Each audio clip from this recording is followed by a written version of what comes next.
Of German-occupied Western Europe, and one local man was there. And today, he received the highest merit for his service. Fox Carolina's Arthur Mondale has this report from Brevard County, North Carolina.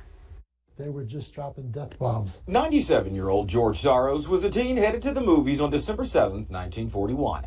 A night of fun in Chicago cut short. We were devastated. We interrupt this broadcast, bring you this important bulletin from the United Press. Flash, Washington. The White House announces Japanese attack on Pearl Harbor. The attack on Pearl Harbor left over 2,400 Americans dead. It also killed American isolationism. A date which will live in infamy. America declared war on Japan the next day, and Japan's allies, Germany and Italy, declared war on the U.S. The American people in their righteous might will win through to absolute victory. And in 1943, Soros would become one of the 10 million men drafted. I had no idea what's going to happen to me, whether I was going to survive, whether I was going to live.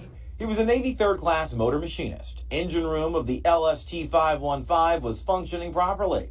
The ship transported troops, tanks, and cargo. 4 hours on and 8 hours off. In April 1944, while training in England, he was introduced to the brutality of war. I saw one ship exploded. I saw another ship exploded.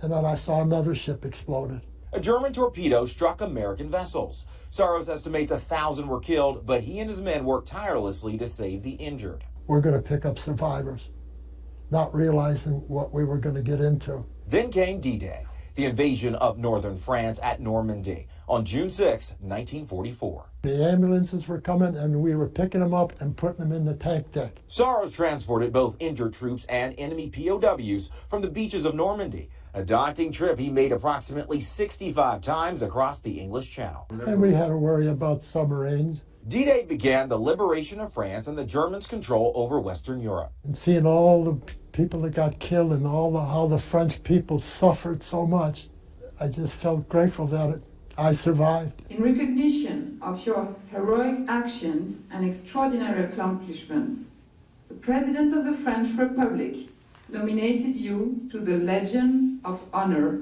with the rank of Knight. Fast forward to December 7, 2022.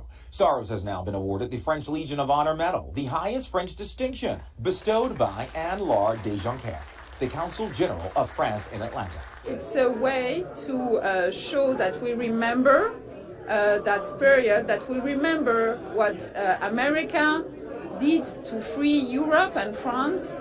It's an illustration of the French-American friendship and of the fact that we share the same values of democracy and freedom, and that we fought together and that we continue to fight together to uphold those values. The Consulate General of France is actively seeking American World War II veterans who fought on French soil. Now, this is of significant importance. The Department of Veterans Affairs estimates of the 16 million Americans who served in World War II, regardless of location, only about 167,000 are still alive today. We bestowed it on hundreds of such veterans, but we are always looking for new veterans to whom we could bestow this honor. We can't imagine what they went through back then. Absolutely no comprehension of that. But I'm appreciative of him and his existence today, and I hope that this would be some kind of inspiration to the youth of today and future generations. The Veterans History Museum of the Carolinas worked with the Consulate to ensure Soros was honored. I don't feel worthy of all this. Soros says the victory in France is much bigger than one man and one service, but a victory in American ingenuity.